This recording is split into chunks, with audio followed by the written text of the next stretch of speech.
Star Trek would have been our boar purchase at Belton this winter. Star Trek, he is a backtrack on a Starbuck Red Dirt net worth.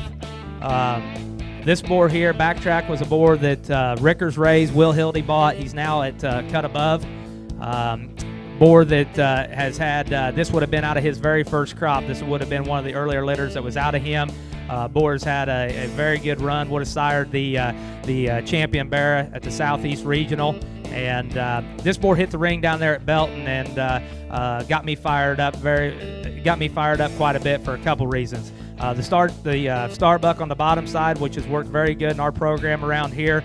But this boar, coming out of the show ring in terms of just look, design, square built, as we kind of talked about earlier in the Yorkshire breed right now, I think he does it very, very well. And those were probably the two things that grabbed my attention.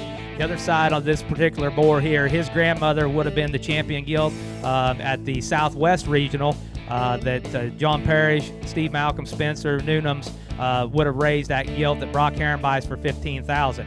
Breeds her to Starbuck, so that's where his mother comes from. Again, on the bottom side, we go back in there and talk about successful females in the show ring. This guy's got 3 of them stacked real close to him there. They're towards the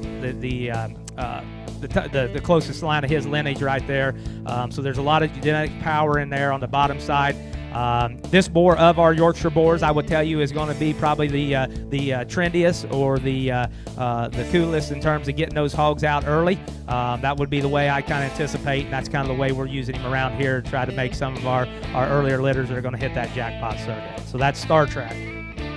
Would have been bred by Reese Cole there in Oklahoma.